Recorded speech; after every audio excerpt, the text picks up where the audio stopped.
அன்பானவர்களே, அன்பு வணக்கங்கள். ஆன்மா, ஆத்மா, ஆவி, ஜீவன், உயிர், இதை யார் தெள்ளந்தெளிவாக தெரிந்து கொள்கிறார்களோ அவர்கள்தான் ஆன்மீகவாதிகள். ஆன்மீகவாதி என்று சொல்லுவார்கள். ஆனால் தன்னுடைய ஆன்மாவையே அறியாமல் இருப்பார்கள். இவர்கள் ஆன்மீகவாதிகள் அல்ல. உலகிலே என்று பெரும்பான்மையோர் ஆன்மாவை அறிந்து கொள்ளாதவர்களே ஆன்மீகவாதிகளாக இருக்கிறார்கள். யார் ஒருவர் தனக்குள்ளே இருக்கின்ற ஆன்மாவை அறிந்து கொள்கிறார்களோ அவர்கள்தான் ஒரு முழுமையான நிறைவான ஆன்மீகவாதி. ஆன்மீகத்தை அறிந்து கொண்டவன் தெய்வத்தை அறிந்தவனாக மாறிவிடுகிறான். தெய்வத்தை அறிந்தவன் தெய்வமாகவே மாறிவிடுகிறான். நீங்கள் ஒரு யோகியாக, ஒரு ரிஷியாக, ஒரு ஞானியாக உங்களால் மாற முடியும். ஆத்ம ஞானம் பெற்றவனே ஆத்ம ஞானியாக மாறுகிறான். மெய்யை கண்டு கொண்டவன் மெய்ஞானி. அதுபோல ஆத்மாவை கண்டு கொண்டவன் ஆத்ம ஞானி. நீங்கள் ஆத்ம ஞானியாக மாற வேண்டும் என்றால் விருப்பம் தானே? அப்படி விரும்பினால் முதலில் இந்த சேனலை சப்ஸ்கிரைப் பண்ணி தொடர்ந்து நாள்தோறும் வெளிவருகின்ற வீடியோக்களை பார்த்து வாருங்கள். படிப்படியாக உங்களை ஒரு ஆத்ம ஞானியாக, உயர்நிலை ஆன்மீக வாதியாக, மெஞ்ஞானியாக உங்களை மாற்றிக்கொள்ளலாம். ஏதோ ஆன்மீகத்தில் இருக்கிறேன் என்று பெயரளவில் கூறிக்கொண்டு இந்த பிறப்பை வீணடித்து விடாதீர்கள்.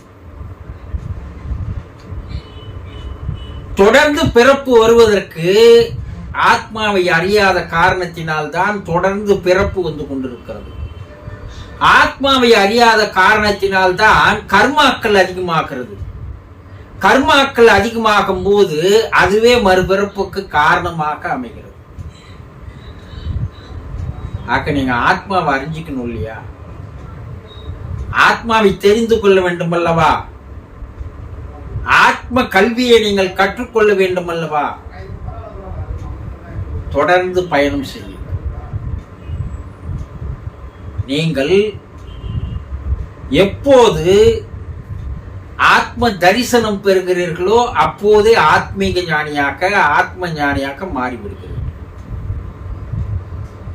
உங்கள் ஆத்மாவை நீங்கள் தரிசனம் செய்ய வேண்டும் அல்லவா? ஆத்ம தரிசனம் என்பது ஒரு உயர்நிலை படிப்பு. அதை நாள்தோறும் உங்களுக்கு கற்றுத்தருகிறேன். தொடர்ந்து வாருங்கள். இன்று நாம் என்ன பார்க்க போகிறோம்? இறந்தவர் உங்கள் அன்பிற்குரியவர், உங்களுடைய தாயாக இருக்கலாம், தந்தையாக இருக்கலாம், கணவனாக இருக்கலாம், மனைவியாக இருக்கலாம், பிள்ளைகளாக இருக்கலாம், சகோதர சகோதரியாக இருக்கலாம். இவர்களெல்லாம் அன்புக்குரியவர்கள். இந்த அன்புக்குரியவர்களில் யாராவது ஒருவர் இறந்து போயிருக்கலாம். அந்த இறப்பை, அந்த பிரிவை உங்களால் தாங்கிக் கொள்ள முடியாத நிலை இருக்கலாம். அவர்கள் பிரிந்து செல்லவில்லை, அவர்கள் உங்களை விட்டு விலகி போகவில்லை. உடல் அளவில் தான் அவர்கள் பிரிந்து இருக்கிறார்களே தவிர மன அளவில் அவர்கள் பிரியவில்லை. அவர்கள் நாள்தோறும் இரவிலே உங்களை பார்த்து போக வருகிறார்கள், உங்களை சந்திக்க வருகிறார்கள், உங்களுக்கு ஆறுதல் தர, அரவணைப்பு தர, அன்பு காட்ட வருகிறார்கள். உங்களை பல்வேறு துன்பங்களிலிருந்து, கவலைகளிலிருந்து, வேதனைகளிலிருந்து, துயரங்களிலிருந்து உங்களை காப்பாற்ற வருகிறார்கள். ஏனென்றால் பல ஆண்டுகள் அவர்கள் உங்களோடு வாழ்ந்த அந்த உறவு, அந்த நேசம், அந்த பிணைப்பு அவ்வளவு எளிதாக அவர்கள் மறந்து விடவில்லை. அதனால் இரவிலே அவர்கள் ஆவி உலகிலிருந்து பூமியை நோக்கி வருகிறார்கள், உங்கள் அருகில் வந்து நிற்கிறார்கள், உங்களை கண்காணிக்கிறார்கள், உங்களை பார்க்கிறார்கள். எப்போ நடக்குது இது? இரவிலே நடக்கிறது. இது உண்மையா என்று நீங்கள் கேட்கலாம். ஆவி உலகிலே இருக்கின்ற உயர்நிலை ஆன்மாக்கள் உண்மைத்தான் என்று தெளிவாக எடுத்து கூறுகிறது. மனிதனுக்கு நீங்கள் விழிப்பு நிலை, கனவு நிலை, உறக்க நிலை என்ற 3 நிலைகள் மனிதன் அனுபவிக்கிறான். 3 அவத்தைகள் என்று சொல்லுவார்கள் யோகத்துல. விழிப்பு நிலை, விழிப்பு நிலைக்கு அடுத்தது கனவு நிலை, கனவு நிலைக்கு அடுத்தது உறக்க நிலை.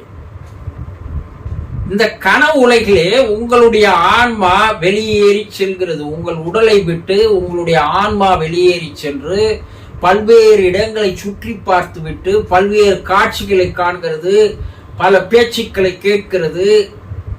அனைத்தையும் பார்த்துவிட்டு மறுபடியும் உங்கள் உடலுக்குள் வந்து புகுந்து கொண்டு நீங்கள் பார்த்த காட்சிகளை எல்லாம் மேல் மனத்திற்கு தெரிவிக்கிறது. மேல் மனம் காலையில் விழித்த பிற்பாடு இரவு நான் கனவு கண்டேன், ரொம்ப அருமையான ஒரு கனவுங்க சொல்றீங்க இல்லையா? இந்த நாட்டில் இல்ல, வெளிநாட்டிற்கு கூட கனவில் நீங்கள் போய் வந்து விடுகிறீர்கள். பிரபஞ்சம் தாண்டியும் உங்களுடைய கனவு நிலை பெறுகிறது. உங்க உடம்பு போச்சா? போகல, அது இருந்த இடத்திலேயே படுக்கலையே இருக்கிறது. ஆனால் உங்கள் உடம்பில் உள்ளே இருந்த சூட்சும உடம்பு, ஆன்மாவானது, ஆவி உடலானது, சொப்பன உடலானது வெளியேறி பார்த்து வருகிறது. அந்த கனவுகள் இல்லாத நேரம் உங்களுக்கு ஆழ்ந்த உறக்கம் ஏற்படுகிறது. இந்த ஆழ்ந்த உறக்கத்திலே உங்களுடைய ஆழ்மனம் விழித்துக் கொள்கிறது. மேலிருந்து வந்த, ஆவி உலகிலிருந்து வந்த உங்களுக்குரிய அன்பானவர்கள், பிரியமானவர்கள், பாசத்திற்குரியவர்கள், நேசத்திற்குரியவர்கள், அவர்களுடைய ஆன்மாவானது, ஆவியானது உங்களுக்கு அருகில் வந்து நிற்கிறது. உங்களுடைய புலன் மிக மிக நுண்தன்மை பெற்றதாக இருந்து விட்டால் உங்கள் உடலில் இருந்து வெளியேறுகின்ற ஆன்மாவும் அவர்களை சந்திக்கிறது. இது லட்சத்தில் ஒருவருக்கு இந்த உண்மை நிகழ்வு நடைபெறுகிறது என்பதை ஆவி உலக ஆராய்ச்சிகள் இன்று தெளிவாக எடுத்து கூறுகிறது. ஆனா எங்களுக்கு தெரியலையே குரு, நான் என்ன பண்றது என்று நீங்கள் சொல்கிறீர்கள். அதற்கு தெரியாத போவதற்கு காரணம் என்னன்னா, மேலே சென்றவர்கள் அன்பாக இருக்கிறார்கள், நீங்களும் அவர் வாழ்ந்த போது அவரிடம் வைத்திருந்த அதே அன்பை விட பல மடங்கு அன்பு நீங்கள் அவர் இறந்த பிற்பாடும் தொடர்ந்து அந்த அன்பை பாராட்டி வந்தால் அப்போது இரு ஆன்மாவும் சந்தித்துக் கொள்ளுகின்ற ஒரு அருமையான நிகழ்வு நடைபெறுகிறது.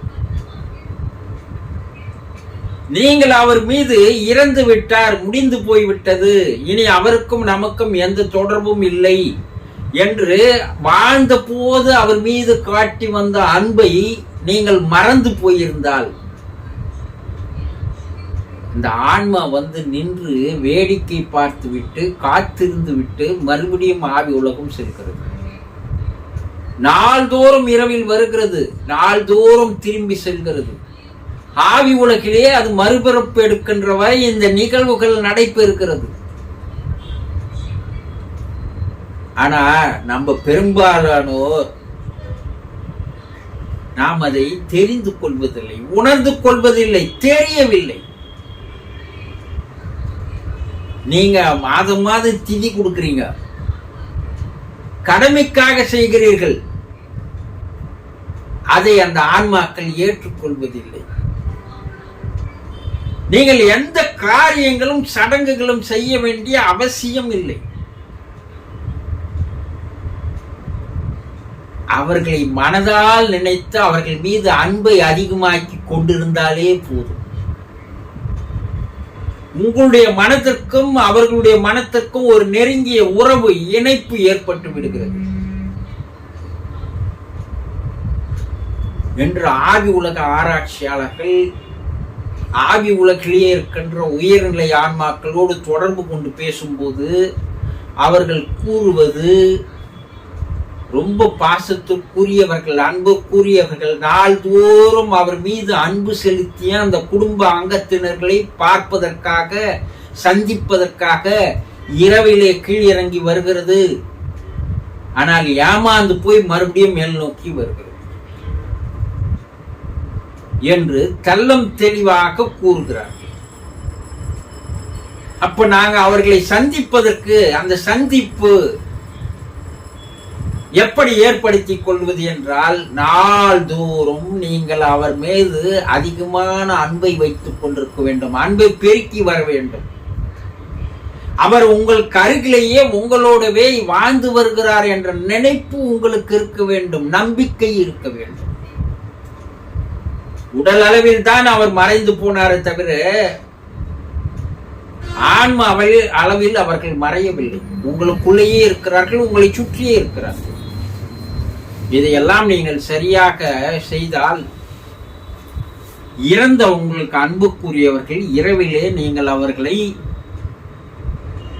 சந்திப்பதற்கு, நீங்கள் அவர் கூறுகிற அறிவுரைகளை கேட்டுக்கொள்வதற்கு, ஆலோசனைகளை கேட்டுக்கொள்வதற்கு நல்ல ஒரு வாய்ப்பு இருக்கிறது என்பதை புரிந்து கொள்ளுங்கள்.